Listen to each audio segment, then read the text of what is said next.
حامد المسلین بسم اللہ الرحمن الرحیم۔ حج بدل، کسی کی جگہ حج کرنا۔ عن ابن عباس رضی اللہ عنہ قال ان امرأة قالت یا رسول اللہ ان فریدۃ اللہ فی الحج ادرک ابی شیخا کبیرا لا يثبت علی الراحلہ افاحج عنہ قال نعم وذلك فی حجۃ الوداع۔ ابن عباس رضی اللہ عنہ فرماتے ہیں کہ ایک عورت آئی اور انہوں نے رسول اللہ صلی اللہ علیہ وسلم سے پوچھا، سوال کیا، میرے باپ کو ایسی حالت میں حج نے پایا کہ وہ بوڑھے ہیں، سواری پر سوار بھی نہیں ہو سکتے، کیا میں ان کی طرف سے حج بدل کروں؟ رسول اللہ صلی اللہ علیہ وسلم نے فرمایا ہاں، ان کی طرف سے حج کرو۔ ایک حدیث میں ہے کہ ایک صحابی مرد رضی اللہ تعالیٰ عنہ نے رسول اللہ صلی اللہ علیہ وسلم سے دریافت فرمایا، میری ہمشیرہ نے حج کی نظر کی تھی، اب ان کا انتقال ہو گیا، کیا کرنا چاہیے؟ رسول اللہ صلی اللہ علیہ وسلم نے فرمایا اگر ان کے ذمہ کسی کا قرض ہوتا تو آپ کیا کرتے، ادا کرتے یا نہ؟ انہوں نے عرض کیا کہ ہاں ضرور۔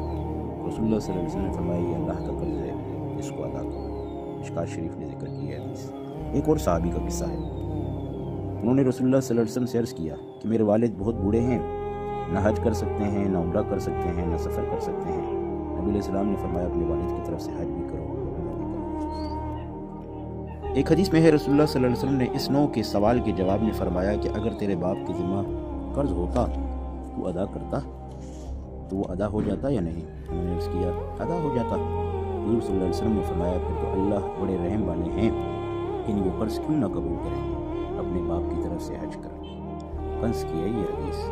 ایک حدیث میں ارشاد ہے جو شخص اپنے والدین کی طرف سے ان کے انتقال کے بعد حج کرے اس کے لیے جہنم کی آگ سے خلاصی ہے، اور والدین کے لیے حج لکھا جاتا ہے، اس کے ثواب میں کوئی کمی نہیں ہوتی، اور کسی اپنے قریبی رشتہ دار کے لیے اس سے بڑھ کر صلہ رحمی نہیں کہ اس کے مرنے کے بعد اس کی طرف سے حج کر کے اس کی قبر میں پہنچائے۔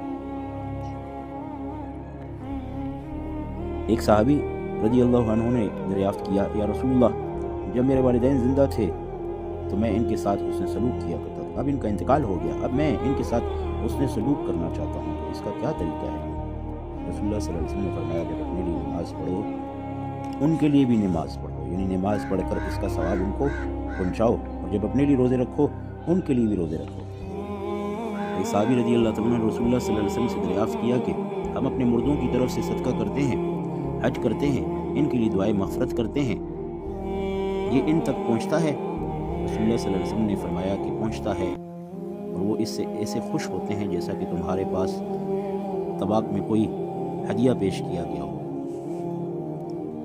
دوسرے کی طرف سے حج دو طرح کیا جاتا ہے، ایک صورت تو یہ ہے کسی کی طرف سے حج نفل کرے، اس کے لیے تو کوئی شرط نہیں، اور جس کا دل چاہے جس کی طرف سے چاہے حج نفل یا عمرہ یا طواف کر سکتا ہے۔ دوسری صورت یہ ہے کہ حج بدل کرے، جس کے ذمہ حج فرض ہو اور اس کے لیے کچھ شرائط ہیں جن کو جو ہے علماء نے جو ہے تحقیق کر کے جو ہے خوب بولا۔ ایک حدیث میں ہے ان اللہ لیدخل بالجنۃ الواحدہ ثلاثۃ نفر الجنہ المیت والحاج عنہ والمنفذ لذلك۔ ایک حج کی وجہ سے اللہ تعالیٰ 3 لوگوں کو جنت میں داخل کرے گا، ایک حج کی وجہ سے جنت میں داخل فرمائے گا، ایک مردہ جس کی طرف سے حج بدل کیا جا رہا ہے، دوسرا وہ شخص جو کہ حج کر رہا ہے، تیسرا وہ جو کہ بھیجنے والا ہے وارث۔ یہ تینوں کو اللہ تعالیٰ جو ہے اپنی رحمت خاصہ سے جو ہے جنت میں داخل کریں گے ایک حج کی برکت سے۔ ایک حدیث میں ہے جو شخص کسی طرف سے حج کرے اور اس حج کرنے والے کو بھی اتنا ہی ثواب ہوتا ہے جتنا اس شخص کو ہو جس کی طرف سے حج کیا جاتا ہے۔ ابن الموافق رحم اللہ کہتے ہیں میں نے رسول اللہ صلی اللہ علیہ وسلم کی طرف سے متعدد حج کیے، ایک مرتبہ خواب میں دیکھا حضور کی زیارت ہوئی، حضور صلی اللہ علیہ وسلم نے فرمایا ابن الموافق تو نے میری طرف سے حج کیے؟ میں نے عرض کیا جی حضور کے لیے۔ حضور صلی اللہ علیہ وسلم نے فرمایا تو نے میری طرف سے لبیک کہا؟ میں نے عرض کیا جی حضرت۔ رسول اللہ صلی اللہ علیہ وسلم نے فرمایا کہ میں قیامت کے دن اس کا بدلہ دوں گا اور حشر کے میدان میں تیرا ہاتھ پکڑ کر جنت میں داخل کر دوں گا، اور لوگ اپنا حساب کتاب کرتے رہیں گے۔ اللہ کتنی بڑا اعزاز ہے، یہ چاہیے خصوصاً وہ لوگ جو کہ حج کا کام کرتے ہیں، کپڑوں والے ہیں، کہ جب بھی حج کریں تو نبی علیہ السلام کی طرف سے ہی کریں، یہ سب سے اعلیٰ ہے۔ اللہ ہمیں سمجھ نصیب فرمائے اس پر۔